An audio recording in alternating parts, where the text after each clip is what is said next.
اگر پاکستان کے جو تحفظات ہیں ان کو وہ مد نظر نہیں رکھیں گے تو پاکستان کے لیے بھی بڑا مشکل ہو جاتا ہے کہ ٹوٹلی کوآپریٹ کر ان کے لیے. ٹھیک. پاکستان تو پوری طرح اپنے آپ کو کمٹ کر چکا ہوا ہے افغان پیس پروسیس میں. بالکل. لہٰذا امریکہ کی مدد نہیں کر سکتا. اور اگر امریکہ کا خیال یہ ہے کہ Pakistan one belt one road کے منصوبے سے علیحدہ ہو جائے تو وہ پاسبل نہیں ہے. یہ بھی پاسبل نہیں. بالکل تو ٹھیک. اس کو آپ دیکھیں تو پھر اس میں لگتا یوں ہے کہ ٹھیک ہے ان کا برتاؤ کا طریقہ شاید مختلف ہو جائے, تھوڑا سا ہو سکتا ہے شوگر کوٹڈ ہوگا, لیکن میرے نہیں خیال کہ اوور آل جو اسٹریٹجک ڈائریکشن کی چینج ہوگی یا اس کے رزلٹ میں پالیسی چینج آئے گی جس سے پاکستان کو فائدہ ہوگا. پاکستان کو بہرحال چونکہ ایک سپر پاور ہے. بالکل ٹھیک. ملیح آپ بھی یہ سمجھتی ہیں کہ پاکستان کو فائدہ ہوگا جو تبدیلی آئے گی اب پالیسی میں؟ جی میں بالکل جان صاحب سے ایگری کرتی ہوں. یہ جب تک ایک پراپر پیراڈائم شفٹ نہ آئے تب تک آپ کچھ بھی ایکسپیکٹ نہیں کر سکتے.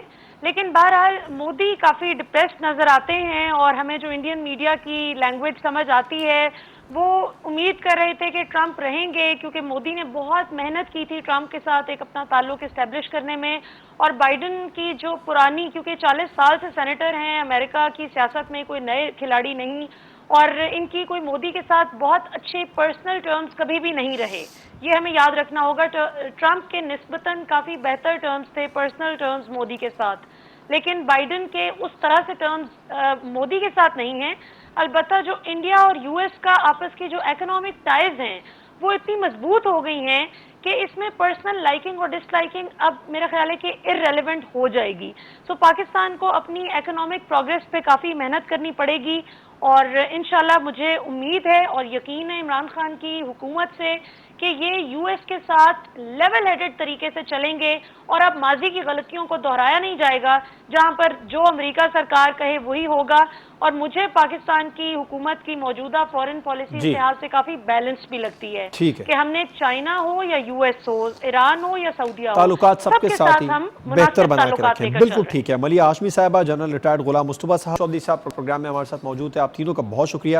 پروگرام آپ نے دیکھا ناظرین, خطے کی صورتحال پر بائیڈن کی کمانڈ اس بات کے اشارے دے رہی ہے کہ یقیناً اب اس خطے میں امریکہ کی پالیسی مزید بہتر ہوگی. اجازت دیجیے, اللہ حافظ.